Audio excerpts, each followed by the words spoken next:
عمر ابن سعد لعین کہ امام ان چند دنوں میں امام نے اس سے چند دفعہ ملاقات کی اور ان ملاقاتوں میں اس سے گفتگو کی ہے، اس سے بات کی ہے کہ تمہیں کیا چاہیے، تمہیں کیا ضرورت ہے۔ تم اگر مال چاہیے تو مال ہم تمہیں دیتے ہیں، تمہیں اگر دولت چاہیے تو ہم تمہیں دولت دیتے ہیں، تمہیں خوف ہے تو ہم تمہیں امان دیتے ہیں۔ مگر کیا چیز تھی کہ جو اس نے قبول نہیں کیا، امام کی بات قبول نہیں کی؟ کس چکر میں قبول نہیں کی؟ کس چیز، کون سی چیز تھی جو اسے کھینچ رہی تھی؟ وہ یہ سمجھتا تھا کہ شاید میں یہ کام کروں گا اور وہ جو مجھ سے وعدہ کیا گیا ہے کہ مجھے شہر رے کی حکومت ملے گی اور شہر رے ملے گا، نہیں ملا۔ امام نے کہا تمہیں رے کی گندم بھی نصیب نہیں ہوگی۔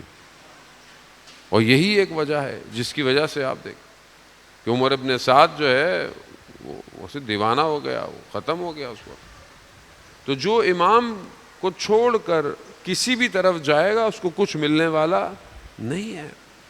کتنے لوگوں نے امام کے حق کو غصب کیا تاریخ میں؟ کتنے لوگوں نے؟ کیا ہوا؟ دنیا ملی تو کیا ملی؟ موت ملی تو کیسی ملی؟ اور موت کے بعد زندگی پھر کیسی ہے؟ مگر جنہوں نے اپنے آپ کو اپنے امام کے سپرد کر دیا، چاہے وہ کوئی بھی تھے، ان کا نام بھی نہیں تھا لیکن آج سب ان کو سلام کرتے ہیں۔ یہ ولایت کو ایکسیپٹ کرنے کے جو بیریئرز ہیں اسے سمجھنے کی ضرورت ہے۔ مانتے تو وہ بھی تھے جو کربلا میں دوسری طرف کھڑے ہوئے تھے، مانتے تھے، وہ لوگ مانتے تھے رسول کا نماز، ایسا نہیں تھا۔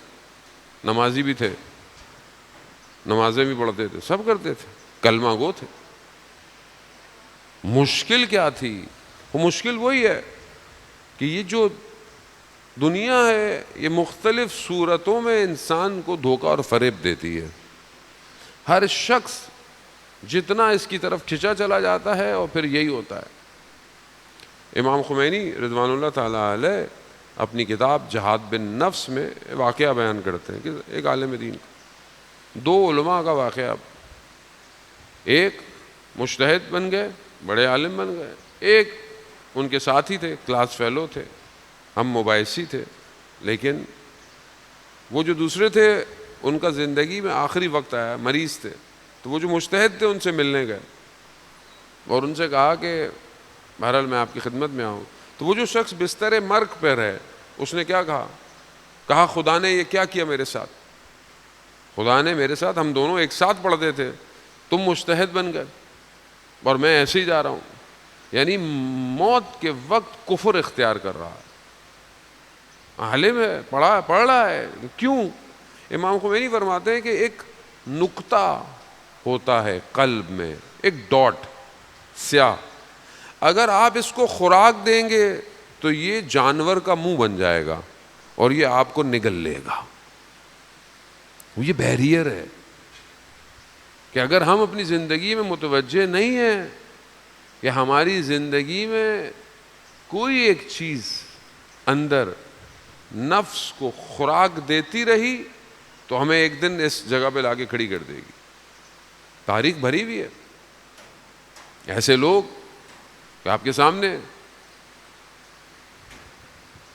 صحابی رسول، مسجد نبوی ہے، مولا کائنات کے چہرے کو دیکھ رہے ہیں، کہا طلحہ اور زبیر مثال ہے۔ کہا کیا دیکھ رہے ہو؟ کہا آپ نے تو کہا ہے علی کے چہرے کو دیکھنا عبادت ہے، تو ہم علی کے چہرے کو دیکھ رہے ہیں۔ تو رسول خدا نے کہا وقت آئے گا علی کے مقابلے میں آ جاؤ گے۔ تلوار نکال دی، کہا یا رسول اللہ اس سے پہلے ایسا وقت آیا ہمیں آپ؟ کہا نہیں، جب تک انسان کوئی عمل نہ کرے اس کے ساتھ کیا کرنا ہے؟ وقت آ گیا، وقت آیا، جنگ میں وقت آیا، گھوڑا گھوڑے کے سامنے آ گیا۔ مولا متقیان نے وہ مدینہ کا واقعہ یاد دلایا، پیچھے ہٹ گئے، پیچھے ہٹ گئے، لیکن پیچھے ہٹنا کمال، علی کے خیمے میں آنا کمال ہے۔ خلیفہ بھی مانتے، بہت سارے حکمراں، ساتویں امام موسیٰ کاظم علیہ الصلوۃ والسلام، اللہ صلی اللہ علیہ محمد، امام دور ہے، آپ جانتے ہیں، خلیفہ نے امام کو بلایا، امام کو اپنی جگہ پہ بٹھایا، امام کا ادب احترام کیا، امام کو ہدیہ دیا، امام چلے گئے۔ بیٹے نے کہا کہ اگر آپ اتنے احترام کے قائل ہیں تو ان کو ان کا مقام دے کیوں نہیں دیتے؟ کہا اگر اس حکومت کے معاملے میں تم بھی آئے تو تمہاری بھی گردن کاٹ دوں گا۔ شہوت صرف ایک طرح کی نہیں ہوتی، ہر شخص کی لسٹ الگ ہے۔ کسی کو شہرت چاہیے، کچھ بھی کر لے، کچھ بھی کر لے وہ،